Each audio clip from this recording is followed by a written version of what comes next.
ಏನ್ ಶಿಷ್ಯ ಎಕ್ಸಾಮ್ ಇತ್ತಂತೆ ಏನಾಯ್ತು? ಅಯ್ಯೋ ಏನ್ ಕೇಳ್ತ್ಯಾ, 30 ನಿಮಿಷ ಓದಿ ಹೋಗ್ 3 ಅವರ್ ಎಕ್ಸಾಮ್ ಬರ್ಬಿಟ್ಟು ಬಂದಿದೀನಿ. ವಾ ರಿಸಲ್ಟ್ 3 ದಿವಸ ಬಿಟ್ಕೊಂಡ್ ರಿಸಲ್ಟ್ ಬಂತು, 3 ಮಾರ್ಕ್ಸ್ ಬಂದೈತೆ. ಆಮೇಲೆ ನಮ್ಮಪ್ಪ ಮಾರ್ಕ್ಸ್ ಗಳನ್ನ 3 ನಿಮಿಷ ನೋಡಿ 3 ಅವರ್ ನಂಗೆ ಬೆಲ್ಟಲ್ಲಿ ಹೊಡಿದ್ರು.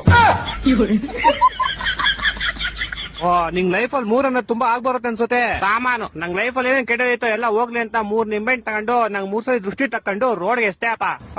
ಯಾರೋ ಒಬ್ಬ ಬೈವರ್ಸಿ ಅವ್ನ ಬೈಕ್ ನ ನಿಂಬೆಹಣ್ಣು ಮೇಲೆ ಹತ್ತಿಸ್ಬಿಟ್ಟು ಸ್ಕಿಡ್ ಆಗಿ ಅವ್ನ ಬೈಕ್ ನ ತಗೊಂಡೋಗಿ ಸೀದಾ ಕಂಬಕ್ಕಿಟ್ಟ. ಬಿಡು ಹೋಗಿ ನಿನ್ ಕೆಟ್ಟದೆಲ್ಲ ಆಕ್ಸಿಡೆಂಟ್ ಅಲ್ಲಿ ಹೋಯ್ತು ಅನ್ಕೋ. ನಾನು ಹಂಗೆ ಅನ್ಕೊಂಡ್ ಆರಾಮಾಗಿದ್ದೆ ಅಪ್ಪ. ಆದ್ರೆ ಗೋಳಿ ಮಗ ಮೂಲಲಿರೋ ಅಂಗಡಿಗೆ ಹೋಗ್ಬಿಟ್ಟು ಯಾರ್ ನಿಂಬೆಹಣ್ಣು ಇಸಿದ್ರು ಅಂತ ಕ್ಯಾಮ್ರಾ ಚೆಕ್ ಮಾಡ್ಕೊಂಡು ನಮ್ ಮನೆಗೆ ಬಂದ್ 3,000 ರೂಪಾಯಿ ಇಸ್ಕೊಂಡೋದ. ನಮ್ಮಪ್ಪ ಅದೇ ಬೆಳ್ತಾಡಿ ಇನ್ನೂ 3 ಅವರ್ ಹೊಡೆದ್ರು.